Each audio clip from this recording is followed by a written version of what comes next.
Senator Lambie. Thank you. The world is finally waking up to the downside of social media, and thank God. I'm glad government's looking at what can be done to protect our kids. But it's not only our kids that are at risk. You know what social media is really good at? It's really good at dividing us. It's all thumbs up or thumbs down, love or hate.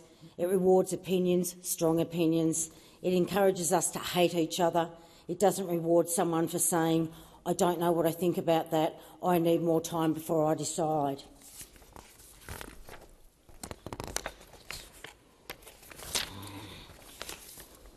And when people are struggling, dividing us is easy.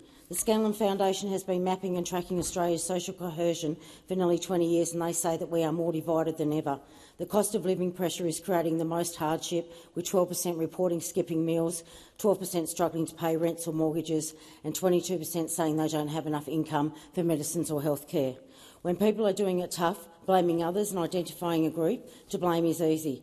Some would say it's the oldest trick in the book. And when we have global conflicts like the war in Gaza, it's the easiest thing in the world to whip people up to channel their anger at minority groups, at Jews, at Muslims, at migrants. What is harder, what is much harder, is being a leader or a political party that brings Australians together instead of tearing us apart. Since the Hamas terrorist attack on Israel on October the 7th, the Greens have displayed the most despicable examples of leadership I have seen since I have been here. And in my opinion, they have been behaving like the worst examples of social media. I don't think there is any Australians who aren't horrified by the plight of the hostages or the shocking suffering of the Palestinian people. War is awful. It's always awful. It's always the innocents who suffer.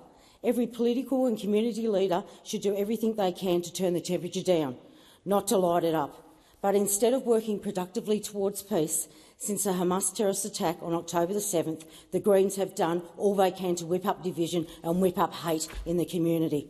On October the 18th, just 11 days after the world learnt of the horrific details about the Hamas terrorist attack, children burnt, women raped and hostages taken. The Greens were the only Australian political party that refused to support a federal parliamentary motion condemning the Hamas massacre. In November, a Green senator was happy to be photographed with a protester holding a sign that showed a figure putting in the Israeli flag in a rubbish bin alongside the words, and I quote, "Keep the world clean," end quote. Adam Bant, the leader of the Australian Greens, has posted on his social media that protesters should continue holding the government to account by, and I quote, "marching, calling, blockading," end quote. The Greens like to pitch themselves as a party who stands on principle, a party that likes to portray itself as a party of peace. Instead, they are trying to bring the war here, a party that apparently stands up and fights for the voiceless, but when it comes to Israel, the Greens leave these principles at home. In the days after October the 7th, instead of standing in solidarity with the traumatised Australian Jewish community, the Greens immediately aligned themselves with an ultra-nationalist Palestinian agenda. As Philip Mendes, Professor of the Social Policy and Community Development at Monash University put it, and I quote, "The Greens are progressive except when it comes to the Jews," end quote. Apparently Jews don't count in the Greens' progressive agenda. In this place, we're not allowed to use props, but Green senators often come to this place wearing the kibbutz, a symbol of Palestinian nationalism.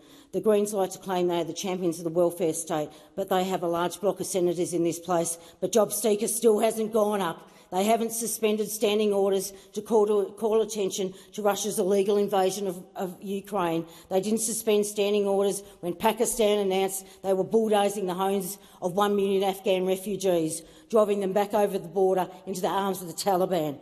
Since October the 7th, the Greens have attempted to suspend standing orders or introduce urgency motions on Gaza in the Senate or House of Representatives no less than 20 times.